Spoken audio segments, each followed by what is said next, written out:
Hello everyone, and welcome back to the YouTube channel of the Breakpoint Notes. For those who don't know what the Breakpoint Notes is, it's a newsletter. It's available on Substack for free, which means you can read free contents talking about tennis. Again, just clicking on subscribe button, and there you go. It's there for you every week on your email or on the app itself. As you know, we really appreciate you to subscribe, you to comment, you to put likes, because those are the things who create engagement on the actual platform and also create a community which help us to understand really what's the content that you like to read, what we are not doing right, what we are doing, better, and help us to improve in general, to provide you better content, more quality content. That's our drive, our aim. So thanks for subscribe to the newsletter, to comments, to put likes if you think that's the case, and also thank you for subscribing to this YouTube channel so you can stay updated as well on these episodes every week. Today we're gonna talk about obviously Indian Wells, the final, Sinner versus Medvedev. We're gonna touch on Jack Draper, that is back, and we're gonna talk about Sabalenka and Rybakina, and here we go, let's start.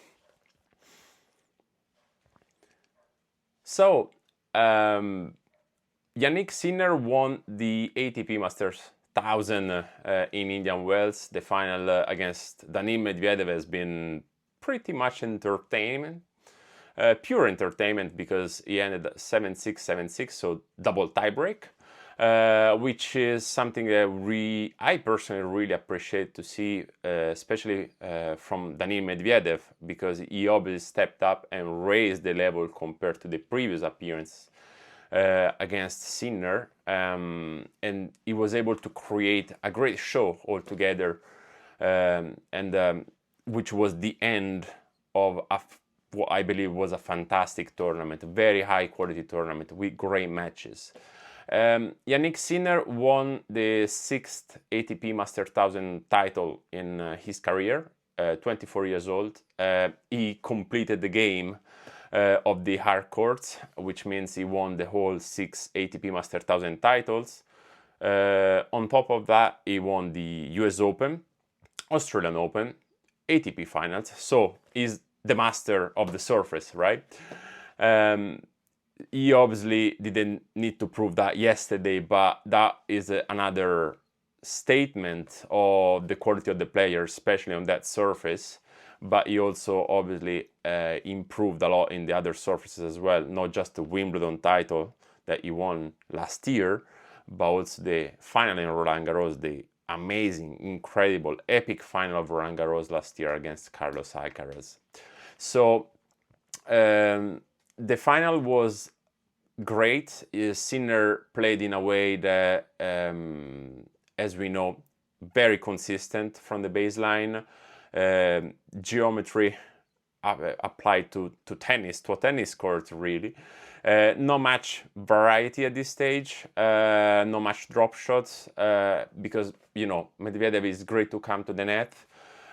Maybe he is not necessarily all the time sure what to do, or he doesn't always pick the right choice, but he's great to move forward, to pick the ball anyway, so he creates problems to the person or actually on the other side of the net. So Jannik Sinner decided to stay consistent from the baseline, and from there build the victory yesterday. Tiebreak, 2 tiebreaks yesterday, other 2 tiebreaks on the way to the final against João Fonseca. All the 4 tiebreaks won, which means that Jannik Sinner, when he gets to the moment where he needs to play important points, important moment of the match, or what he believes that will define, that will shape the match, the future of the match, he doesn't miss them. He doesn't miss the opportunity. He just go for it and very rarely lose it. It's a great strength of his, and it's something that we know very well, and fantastic player, amazing player. I said about Daniil Medvedev, right? Daniil Medvedev, it's great to see him back at this level, because I believe the ATP Tour needs player like Daniil Medvedev, not just because it's a bit different than the others. It's engaging with the crowd. It creates a bit of a situation on court. It's very entertaining, not just on court, but also when he goes on camera, because his angles, his point of views are very interesting and always gives a different way to read the same fact. So it's very interesting, and I believe the ATP Tour need a player like Daniil Medvedev at that level. Obviously, he changed something with the new coach, Johansson. He won Brisbane, didn't do much well following tournaments, but then he went back in Dubai, and he won the tournament. And then now here in the final again. So someone says faster, balls, so faster conditions in general. They might have advantaged him, that we know is a bit sensible to the topic. It's possible, but or likely, but generally speaking, is a great player with a fantastic level of tennis and very high rhythm as well. So it's great to see back at this level. The tournament has been great. Personally speaking, I believe has been one of the best tournaments we've seen in a while in terms of quality of matches. We've seen matches like Fonseca Sinner. Was a long time waiting. This one is a great matchup because Fonseca, as we know, it comes with a very big hype behind him from the Brazilian community, but the tennis world in general. And it comes for a reason. Fonseca is a player that he's still trying to find this consistency on tour. He's very young, he's 19. Obviously, he's shaping himself both physically, mentally, tactically, and he has all the future ahead of him. What he showed on the match against Sinner, that he has the weapons to compete against these guys, and maybe at the moment he lacks on the making the right choice at the right time, or having the sharpness to find the right solution for that specific moment. Once he refined this, Fonseca, I believe it will be a fantastic player and will be definitely at the top competing against them. At the end, double tiebreak against Sinner means the level is there, and he actually kept Sinner under attack for a long time, and it's great to see him at this level. Again, needs to find consistency, but he has time ahead, so it's great. Another match which I really appreciated, particularly for the meaning, was Draper versus Djokovic, won by Draper. Draper is a player which has been very unlucky.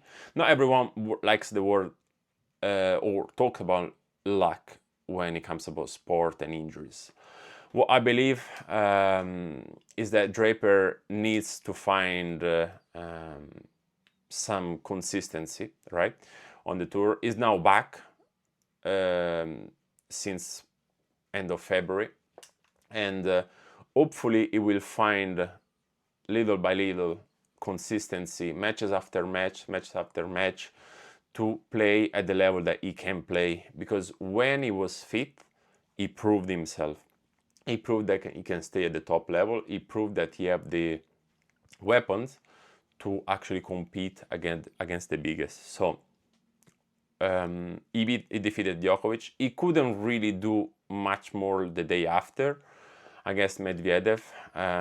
Obviously, probably the victory, the long victory in a very tough match against Djokovic, took his toll on him in terms of physical stamina. But yeah, great to see him back, and fantastic. Another thing that I believe it was interesting was the final on the WTA side, Sabalenka Rybakina. This is it became a rivalry that is epic now, right? Hasn't been, let's say, written, and the narrative hasn't been told like the one between Sabalenka herself and Swiatek, but Rybakina really proved that she's back at the level that she used to be.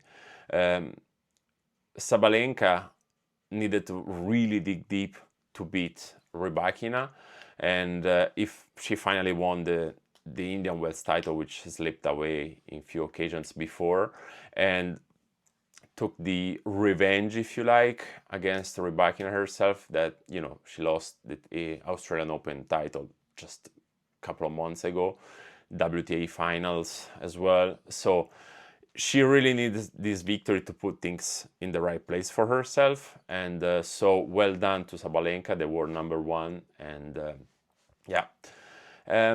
For the rest, now the tour is gonna move on to Miami for the combined WTA and ATP. For the ATP will be the second Masters 1000 of the season, also the last one on the hard court. Then we're gonna switch on to clay. As you know, Djokovic won't be playing. Well, actually, maybe you don't know. Djokovic won't be playing Miami and will be back in Monte Carlo preparing for the red clay. And so we'll see what happens. It's another interesting tournament. And we hope to see Alcaraz back into the really in the latest stage. He was in the latest stage. He was on the semi-final. He actually ended. Medvedev ended a 16 victory streak of Alcaraz, which was undefeated in this 2026, and it can happen.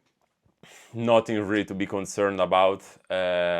Just my opinion is that Alcaraz seemed a bit surprised about not the level, but the consistency, the aggressiveness that Medvedev had on court on the match, and he couldn't find a solution that day. Medvedev is a great player. Again, he had the level. Former world #1, Grand Slam champion, so it can happen, no? To lose a match after 16 against a player like that. So Alcaraz and the others will be back in Miami. We'll be back next week as well with, again, the newsletter. Please subscribe to the channel. I'll leave the actual links on the description, and please subscribe to this channel as well. Let us know, what do you think? What did you enjoy? What did you didn't like? And thank you very much for staying with us. I hope you liked it, and have a good day. Bye now.